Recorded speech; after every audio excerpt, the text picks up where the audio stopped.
My name is Mykira, and I'm a poet.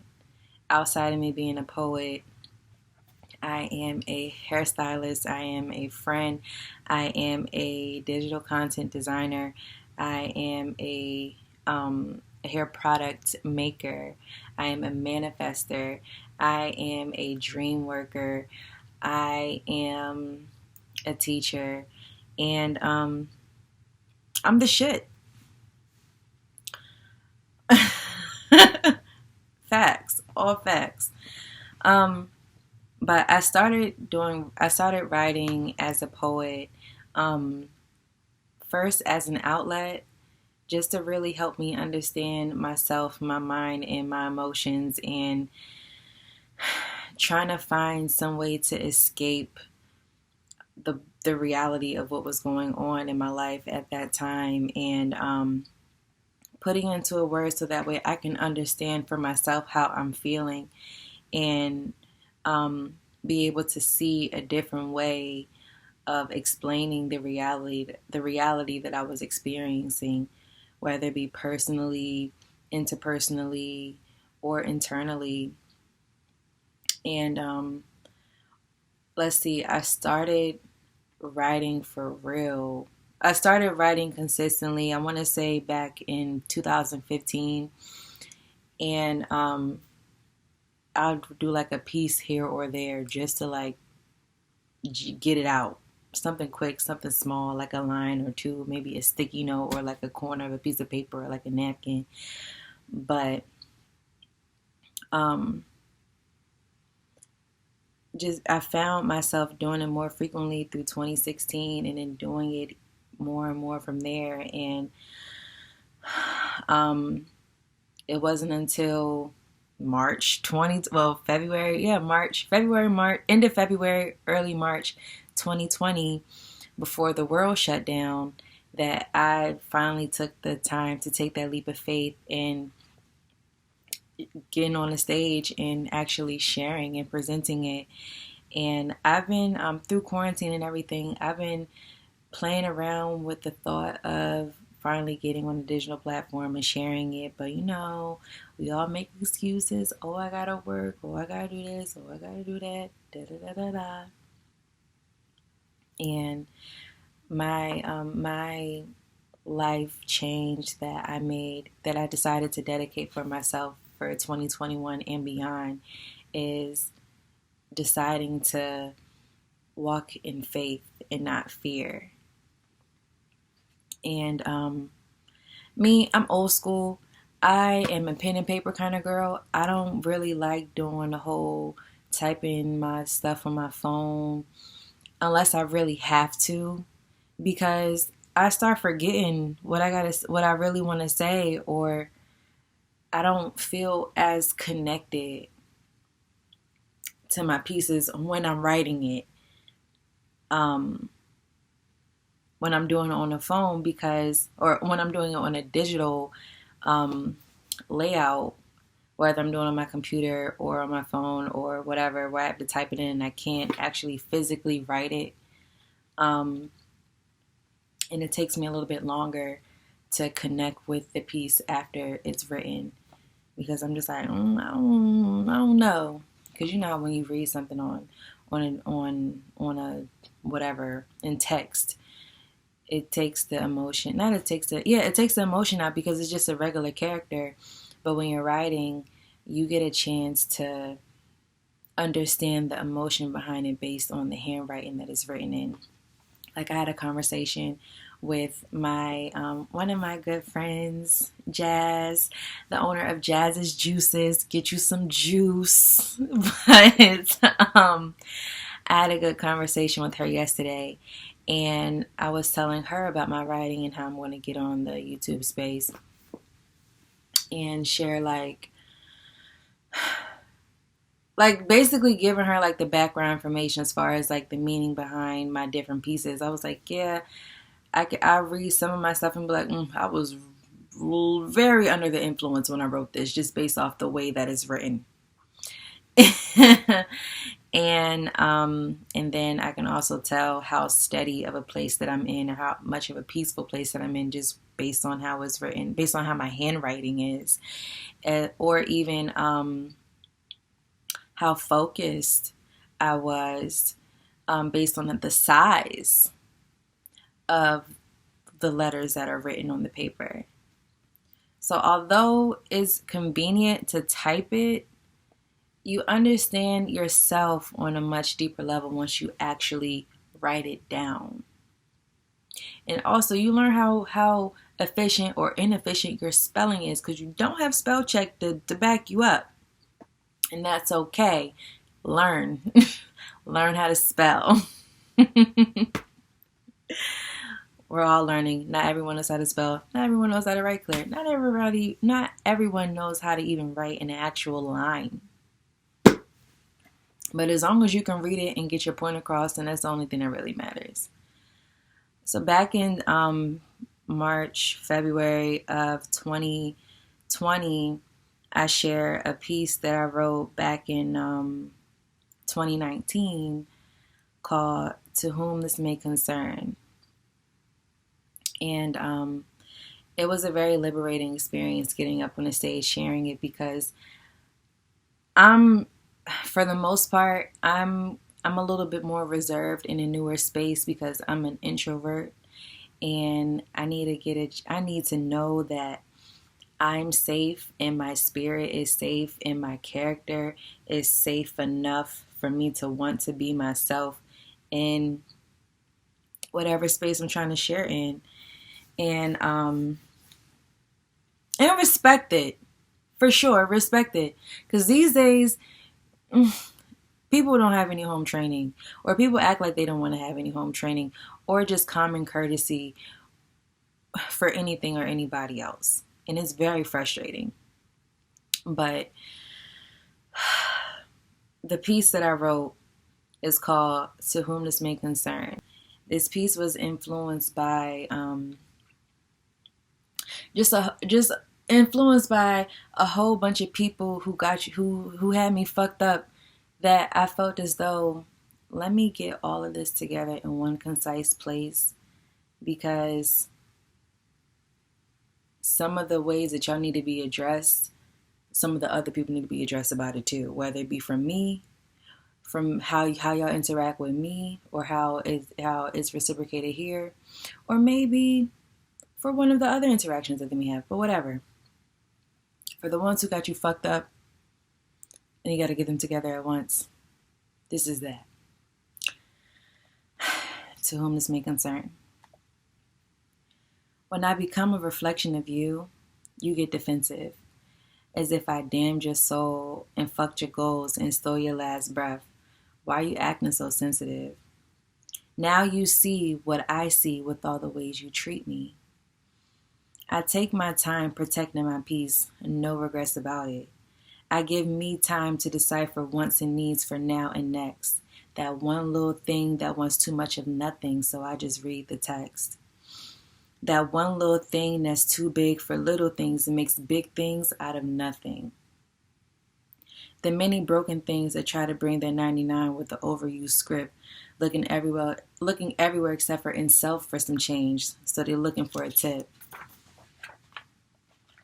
I'm never in the mood for your bullshit, so don't bring it my way, because when I state 500, you're not going to like what I say. Off to a bad start, calling me like I'm Holiday, you begging bitch. You steady looking for attention, no matter the TL you didn't mean for a mention. It's so many old young petty bitches hating on a youngin' on her grind, looking at her difference, throwing shade on her shine that define who she been and where she going next. Passing by me on the street and who you would break your necks. Seeing me in my greatness, because even when I'm off the clock, godly is my nature. Looking makes your mouth pour because you want to taste the savior flavor. She's the one little thing that want a lovey-dovey, but I'm not with it because I'm sure it's going to get ugly. I'm attracted to your face and what you do when we're not talking. You're something sweet to look at, but we don't have shit in common. You show me what I could be if I don't finish healing myself. A friend once said, nowadays, people only make relations through their tragedies. I gotta bring that back. A friend once said, nowadays, people make relations through their tragedies. So, they mix milk and cookies with all the should be's, leave all the parties with man I wish we's, and you're the only one wishing. I'm not sorry for how you feel because you control your emotions. I keep my bags light so I can ride through the motions. To whom this may concern. This is one of my favorite pieces out of everything that I've written over the past couple of years. As far as my earlier pieces, because this piece let me really just be in my bag unapologetically, and me being transparent with situations at hand and with myself. Because most importantly, it's cool to experience what you experience with whoever you experience them with. But you also want to take the time to step out of those situations and see how those settings are affecting you and look at the underlying message behind it all. Because someone can be saying they're rooting you on. Someone can be saying this and saying that and telling you that they love you, but they're going to go do something else. Or telling you they're rooting for you, but the whole time they're rooting for your failure instead of your success. Or your breakthrough. Or is some people trying to suffocate you so that way they can break through first? That's the unfortunate reality that we all experience. But the most important part about identifying those things is accepting it for what it is, and also taking the time to accept the reality that has to come after that. How am I going to move forward from this for myself? Am I going to continue to be in denial about it? Or am I going to be like, damn, okay, let me get this shit out, brush this shit off, and keep moving? One of the part where it's like, nowadays people make relations through their tragedies. That line right there was triggered by a conversation that I had with an old friend. And he didn't say exactly that, but essentially, he was sharing some information with me about just an experience that he had with just people. And just the way everything was lining up. And me looking at the overall picture, it really showed me how, like, whenever, like in these days, whenever we're meeting new people or just meeting people and having conversation with people in general, a lot of people will find a way to find out information, intimate information about you that are parallel with your triggers, and will try to emotionally manipulate you through your triggers in order to keep you around, or in order to have some type of emotional advantage and control over you. I dated this guy before, and whenever we got into situations, he would use my daddy issues against me and try to, and I'm as I said before, I'm a real dreamy type person. So I'm very intuitive when it comes to my dream work, and me and God be talking like on some real stuff, and I pay attention to the messages and signals and signs that God sends to me in my dreams. And he would really, like, when we're in arguments, tell me, like, yeah, well, your dream had this going on in it. Well, maybe the problem is you. And, well, maybe they dreamt it because you're the one who you need to watch out for because you be doing this and you be doing that and da-da-da-da-da. Remember when you said that your dad did this and da-da-da-da-da? Or remember when you said that your mom da-da-da-da-da? Like, who the fuck are you to speak on something that has nothing to speak on relationships that has nothing to do with you and is way before your timeline in my life? And not saying that necessarily for like the whole parent thing, but just for the overall concept and all. Who the fuck do you think you are to try to use my previous traumas against me to have some type of power over me? It shows the lack of power that you have within yourself. That you're taking these measures to try to have some type of control over me. It shows how weak you are. And you are your biggest weakness. Get the fuck over yourself. Yeah. The overall theme of to whom this may concern is get the fuck over yourself. Because you're not as popping as you think you are. And your shit does stink. But I guess they say shit happens, right? To whom this may concern.